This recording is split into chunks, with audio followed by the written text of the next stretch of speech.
Exodus 21. These are the laws you are to set before them.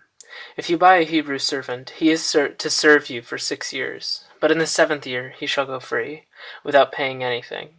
If he comes alone, he is to go free alone, but if he has a wife, when he comes, she is to go with him. If his master gives him a wife, and she bears him sons or daughters, the woman and her children shall belong to her master, and only the man shall go free. But if the servant declares, I love my master and my wife and children, and do not want to go free, then his master must take him before the judges. He shall take him to the door or the doorpost, and pierce his ear with an awl. Then he will be his servant for life. If a man sells his daughter as a servant, she is not to go free as men servants do. If she does not please the master who has selected her for himself, he must let her be redeemed. He has no right to sell her to foreigners because he has broken faith with her. If he selects her for his son, he must grant her the rights of a daughter. If he marries another woman, he must not deprive the first one of her food, clothing, and marital rights. If he does not provide her with these 3 things, she is to go free, without any payment of money. Anyone who strikes a man and kills him shall surely be put to death. However, if he does not do it intentionally, but God lets it happen, he is to flee to a place I will designate. But if a man schemes and kills another man deliberately, take him away from my altar and put him to death. Anyone who attacks his father or his mother must be put to death. Anyone who kidnaps another and either sells him or still has him when he is caught must be put to death. Anyone who curses his father or mother must be put to death. If men quarrel and one hits the other with a stone and with his fist, and he does not die but is confined to bed, the one who struck the blow will not be held responsible if the other gets up and walks around outside with his staff.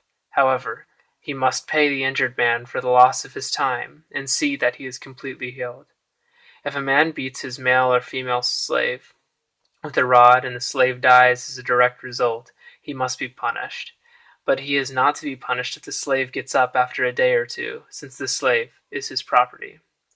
If men who are fighting hit a pregnant woman and she gives birth prematurely, but there's no serious injury, the offender must be fined whatever the woman's husband demands and the court allows.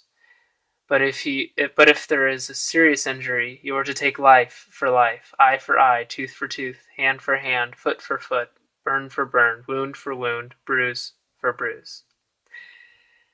If a man hits a manservant or maidservant in the eye and destroys it, he must let the servant go free to compensate for the eye. And if he knocks out the tooth of a manservant or maidservant, he must let the servant go free to compensate for the tooth. If a bull gores a man or a woman to death, the bull must be stoned to death, and its meat must not be eaten. But the owner of the bull will not be held responsible. If, however, the bull has had a habit of goring the owner has been warned but has not kept it pinned up and it kills a man or woman, the bull must be stoned and the owner also must be put to death. However, if payment is demanded of him,